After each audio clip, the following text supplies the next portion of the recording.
And welcome everyone to Beyond the Forecast. And today we are going to be taking you into a few precautions because we are in the later spring season and we still have been seeing some chilly temperatures. So what do you do to protect your plants? Well, meteorologist John Gross is going to take you into frost precautions, what you need to know about this time of year, the cold, and your plants.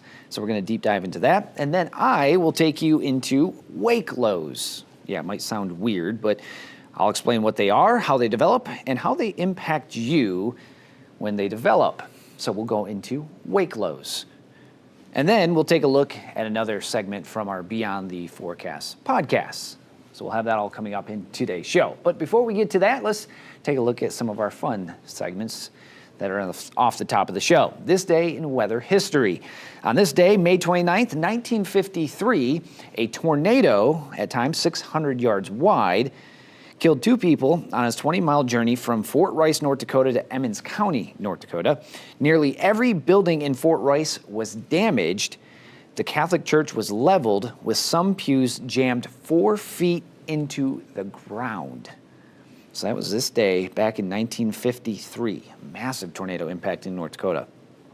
Pretty wild.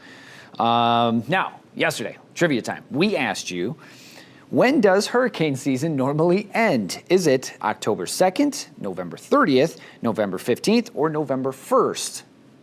The answer is actually November 30th. It runs from June to November. Doesn't mean all the storms are confined there. It's usually when those storms will develop is in between June and November. And that's what they call hurricane season. But you can see hurricanes before June, and you can also see hurricanes after November. It's just not typical. But November 30th is the answer. Now, today, we want to know, when is the warmest month in Michigan? Is it August, July, June, or September? QR code right there. Hit it with your phone, and then that'll take you to where you can put in your answer. This one might surprise some people. Maybe. Is it August, July, June, or September? All right, viewer photo of the day, brought to you as always by Great Rooms. Today's picture comes to us from Michelle Chase. An absolutely beautiful sunrise, as she's titled it. Sunrise red in the morning. And what is the saying for that?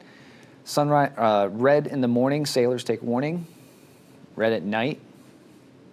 I can't remember what it was. But yeah, red in the morning, sailors take warning. I remember that part. But thank you so much, Michelle, for sending in that absolutely beautiful photo. And thank you to Great Rooms for sponsoring viewer photo of the day. All right, let's send it over to meteorologist John Gross, who's going to tell us about plants and the precautions we need to take when it comes to springtime and colder weather. We'll have all those details with meteorologist John Gross right after the break. Hey there, everybody. Meteorologist John Gross. Welcome back to Beyond the Forecast. Today, we're going to be talking about how you protect your plants, your flowers, any sensitive vegetation outside when we're talking about the chance for frost or even potentially a hard freeze. And if you are a local, especially here into Michigan, northern Michigan specifically, you know that we can still get very cold temperatures at night getting into the months of April, even May. We've even talked about snow and frost sometimes into the month of June. So we know how it goes here, especially into the northern tier of the country. And we can see colder temperatures. Even from when this was recorded just a few nights back, we were a very close call. We were talking about that potential for some frost because we were talking about the potential for temperatures to reach back down into the 30s, farther inland away from the lakeshore.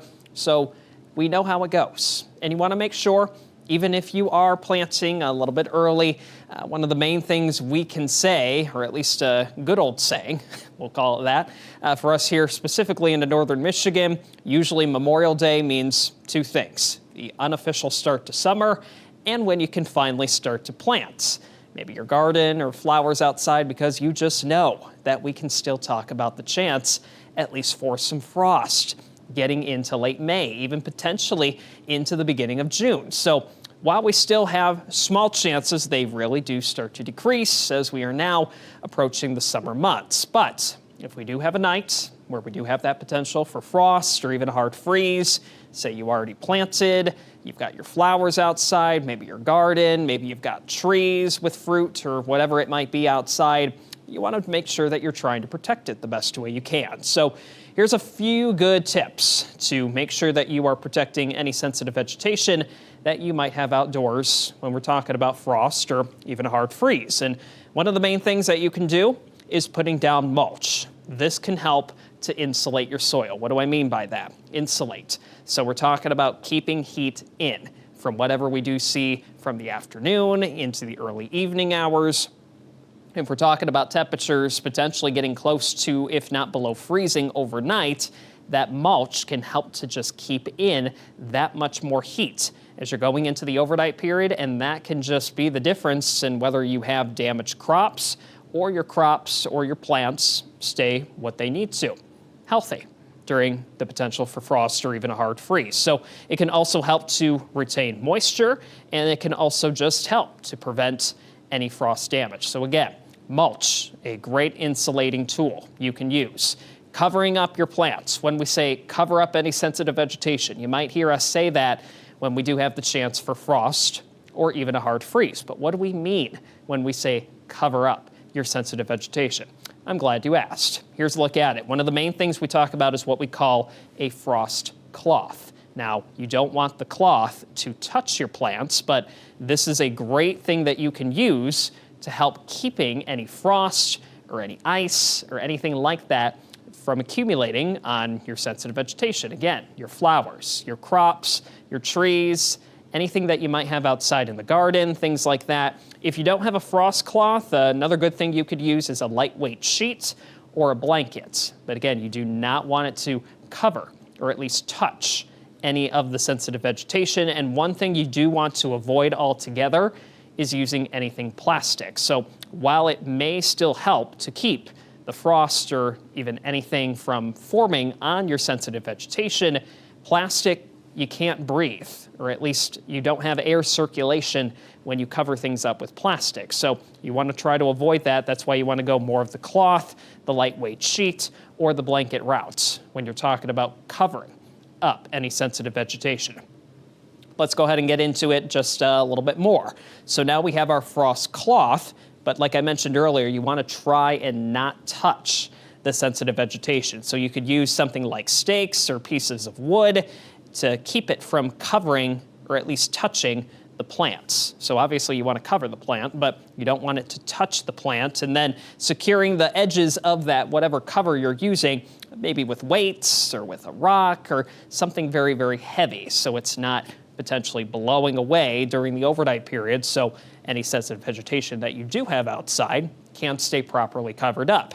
One last thing, again, we touched on this earlier in this, at least recording, is, at least for us here in northern Michigan, we know how it goes. We have more colder temperatures, colder nights versus warmer temperatures and warmer nights, because it all just has to do with where we're positioned on Earth and just with how our local climate sets up during certain parts of the year. So maybe choosing certain flowers or maybe just certain vegetation that can withstand frostier nights better, or just anything that's suited for our local climate, especially here in northern Michigan, can also potentially just be the difference between whether your crops get damaged or stay healthy when you're talking about the potential for frost or hard freeze during the overnight period. I'm meteorologist John Gross reporting for Beyond the Forecast. Thanks, John. Now, coming up next, I'm going to take you into wake lows, what they are, how they develop, and how they impact you. We'll have those right after the break. And welcome back, everyone, to Beyond the Forecast. Now, we have talked about fronts. We have talked about severe weather. Now is time to talk about something that you could see as weather moves through, but it is rare to kind of pick up and notice. But wake lows. What is a wake low, you might ask? Well, it's actually after the storm.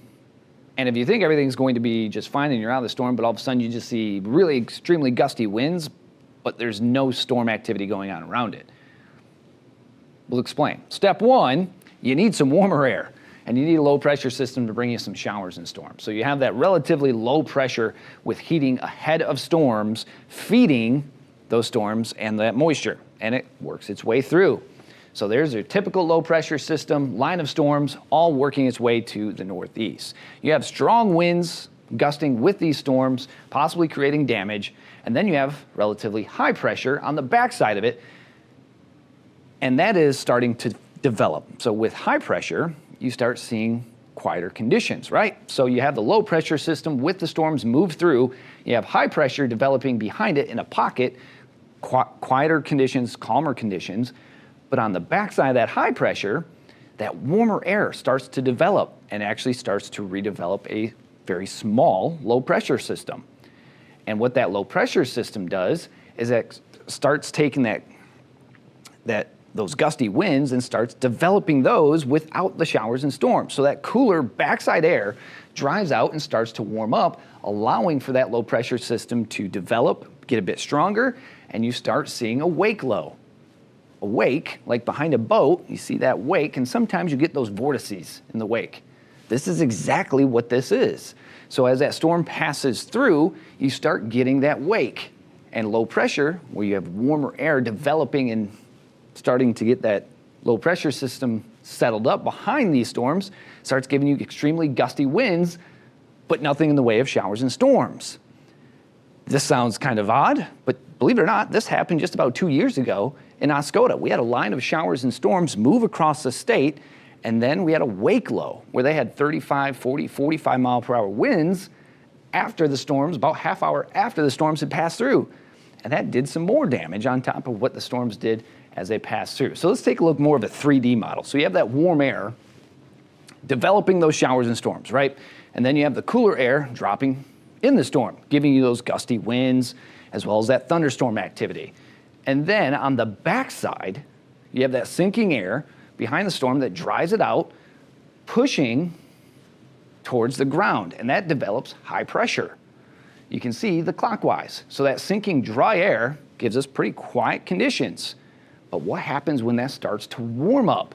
Well, that's exactly what happens. You start seeing that warmer air develop, and that starts to rise again, developing low pressure, which is that wake low. And that is the area of gusty winds near that wake low that, again, could create damage already after the line of storms. So it's rare to see, but sometimes we do see that. As a line of storms passes through, you have that forcing of that warm air, the dropping of the cold air, and then on the backside of it, high pressure slowly starts to develop because it's drying out and that cooler air is sinking to the surface. Now, as it starts to clear out and it starts to warm back up, you start getting that wake low.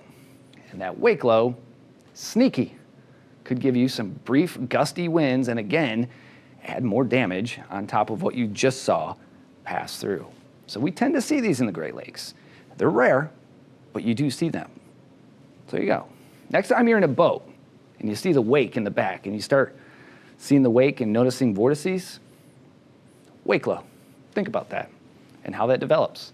And so the next time a storm comes through, you tend to see them on the backside of those line of storms, and sometimes you can pick them up on radar.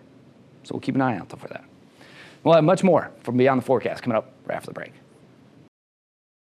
And welcome back, everyone, to Beyond the Forecast. This last segment of the show is where we always bring you a little segment from our Beyond the Forecast live streaming podcast, which you can catch every Tuesday at 10 a.m. on the Beyond the Forecast Facebook page, 910 News YouTube channel, my professional Facebook page, and you can interact with us live in those chat sections. You can type and discuss with us the topic that we are talking about. And every podcast is a little bit different. We discuss at times when we have a themed week for Beyond the Forecast, we'll talk about that topic. If we have a free week, like we do this week, we'll send out 4 different topics that you can vote on the Beyond the Forecast Facebook page. And the winner is the topic that we'll discuss for that live streaming podcast. So this is one of those segments from the podcast. Check it out. I wrote a paper on this in college in 2008. It was my last paper. Ahead of your time. Ahead of my time. And I wrote a paper on how Tornado Alley is moving east. Mm-hmm. Unfortunately, I didn't get a good grade on the paper, not because my point wasn't valid or that I had good science to back it up. I just didn't cite my sources, which is a no-no. Kind of a rookie mistake. Rookie if mistake. We were with you, Michael. But before ChatGPT. Even then, the professor didn't agree with me. Really? The professor's like, no, this isn't happening. Interesting. And out of all the things so his name was Doc. We called him Doc. Out of all the things that me and Doc, I always agree with him 99% of the time. Right. He was very forthcoming. But when I presented the paper to him, he's like, no, this isn't happening. Fast forward 17 years, It is we are. happening. Yeah. It is definitely happening. And the reason that's happening is because you're seeing more warm air surge farther north, farther east, and you're also seeing much colder air surge farther east, farther south. Right. And so you're getting more outbreaks. To put it bluntly, this year, there's been somewhere in the realm of like 200 plus tornadoes east of the Mississippi River. That is well east of what has been categorized as Tornado Alley. Exactly. And I will focus or run it back. When we had our ice storm, yeah.